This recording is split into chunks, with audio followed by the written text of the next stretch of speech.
This is a detailed video on how I installed this water heater myself. It's a complete tutorial from start to finish, which includes information such as troubleshooting, figuring out to either fix or replace your water heater, adding Sharkbite flex lines and a gas manifold trap, which is often required by building code. If you want to know how I went from cold water showers to flame on, then this is the video for you. We have a lot to cover, so let's get started. First thing I had to decide was to fix or replace the water heater. One night we didn't have any hot water. The light on the thermostat or control module was blinking once every 3 seconds, which appeared to me normal operation. But when I turned the thermostat on, the water heater, nothing happened. This should have turned the burner on to make the water inside the tank hotter. I heard a click, but nothing after that. I should have heard the burner turning on and running, but on mine, the burner wasn't turning on. This means the thermostat is bad and needs to be replaced. It would have cost about $150 to $200 to order a replacement part from Amazon and replace it myself. This was the route I was going to go until I noticed there was water leaking from the tank. This means the tank is rotted out and the water heater needs to be replaced. Once you know you're going to replace the water heater, it's time to order a new one. To make this as easy as possible, you want to get a water heater which is as close to the size of the old one as you can. This will allow all the straps, fittings, and lines to bolt up to the new water heater with very little or no modifications. The water heater I'm replacing is a 50-gallon A.O. Smith water heater. I measured the diameter and height of my old water heater and looked through the Home Depot website until I found a unit which was as close to the old dimensions as possible. I ended up settling on a Rheem 50-gallon ultra-low NOx water heater from Home Depot. Yep, ultra-low NOx. If you live in California, you have to put in a low NOx water heater. These are required, and if you don't use one, you probably won't pass inspection. Which brings me to another point. If you didn't know, you might have to pull a permit to replace your water heater. Check with your local building department to see if you need a permit and what's required to pass inspection before doing any work yourself, if you care about passing an inspection. Here's a picture I found on the internet of what is required for code for a new water heater installation. My house was recently built, so I already had all these requirements in place to include the earthquake straps, expansion tank, exhaust, and sediment trap on the gas line. If you're working with a water heater which has been down for less than 24 hours, you might want to take some precautions so you don't burn yourself because the water inside of it is probably still hot. The first thing to do is to turn off the thermostat and the gas going into the water heater. This is done by closing the valve on the gas line. This is just a simple ball valve. On the handle it shows what position is off and on. If your valve doesn't have this written on it, normally when the handle is in line with the pipe, the valve is open or on. When the handle is perpendicular to the line, the valve is closed or the gas is off. Draining the water out of the old water heater was the next step. To do this, I turned off the cold water going into the water heater.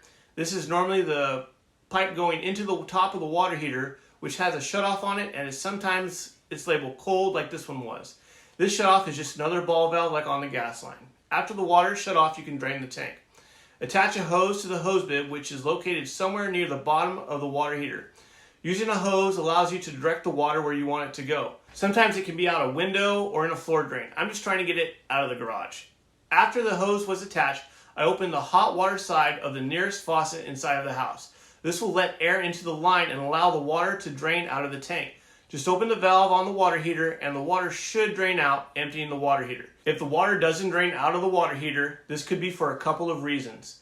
The drain on the water heater could be clogged, or there is a backflow preventer on the house water line which could stop the water from draining out of the water heater. To get around this, you could either loosen up the house water line on the top of the water heater or open the pressure relief valve, which is either on the side or the top of the water heater. The relief valve looks like this and opens by pulling this lever. Either way you go, you just need to do something in order to let air into the water line so the tank can drain. If the water in the tank is still hot, this is where you would have to be very careful when opening this valve. Although there is a line attached to this valve, I would use extra precaution when opening this so I wouldn't get burned. Fortunately, my water heater did not require me to do this to drain it. At this time, I would like to say that this video is for entertainment and informational purposes only. If you choose to do anything depicted in this video on your own, you assume all risk and liability, which can range from property loss, injury, or even death. Alright, now that that's out of the way, let's keep going. If opening a line or the pressure relief valve doesn't work, then the drain is most likely clogged by sediment inside of the tank. The best thing I could recommend is taking a coat hanger or some wire and trying to get inside of the hose bib and push the sediment out of the way. Once the tank is empty, the exhaust on the top of the water heater can be removed. I used a nut driver to remove the screws holding the exhaust pipe onto the water heater. After the screws were out, the exhaust came off easily. Then I removed the water heater in and out lines on the top of the water heater with a large crescent wrench.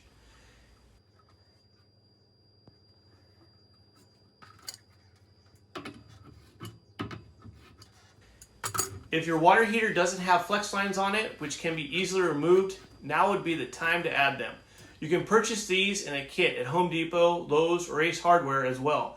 This style is made by Sharkbite and is probably the easiest way to install these lines. To install these new flex lines, just cut off a section of the old copper water line with a pipe cutting tool. Deburr the inside of the pipe and clean the outside with either some sandpaper or a wire brush. Since this is 3/4 of an inch copper pipe, you're going to have to measure from the end and put a mark at either 1 1/8 of an inch or 1 1/4 of an inch, depending on what Sharkbite model you have. This is not a Sharkbite Max, so we'll measure to 1 1/8 of an inch. Then you just push the new flex lines onto the old pipe and that's it.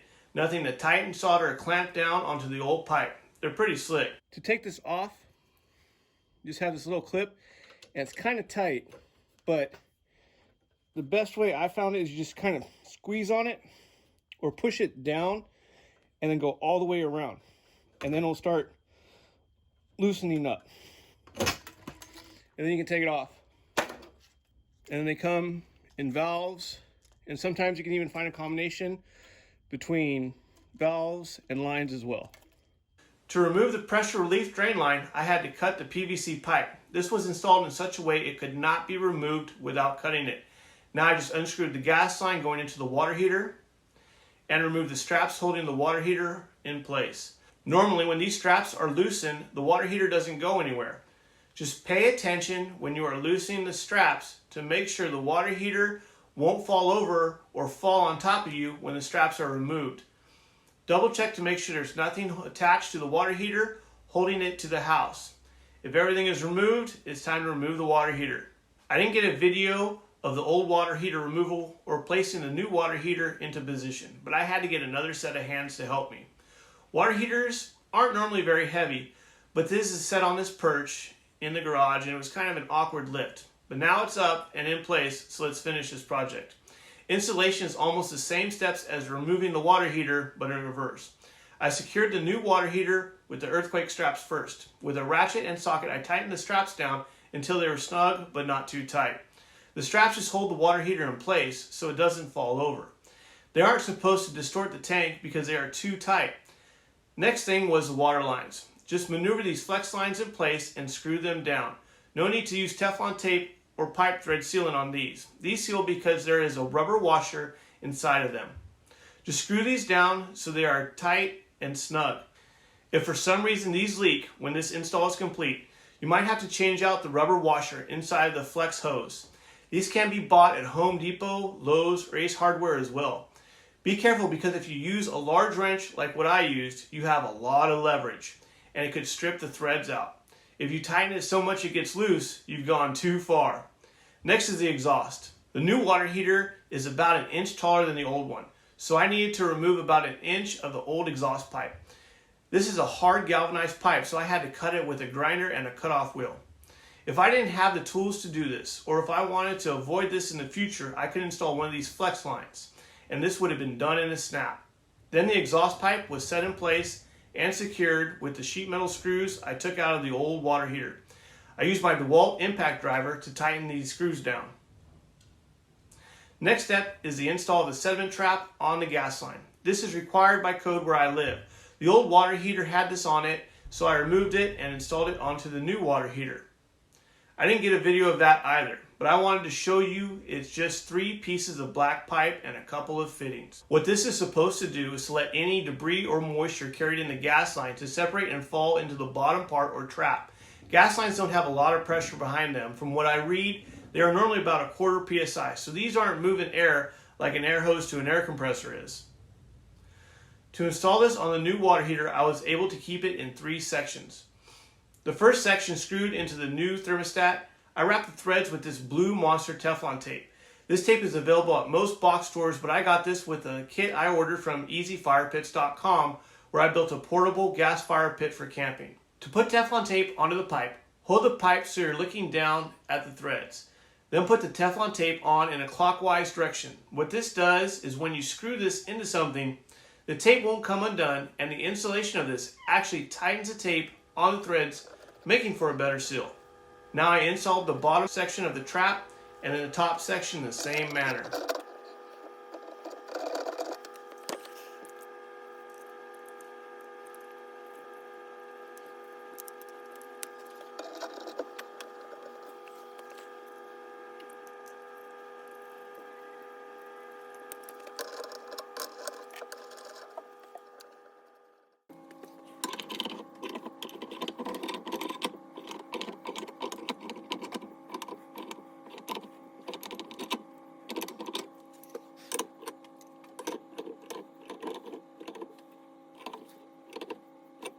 The gas line gets connected to the fitting on the top, which has this angle cut on it.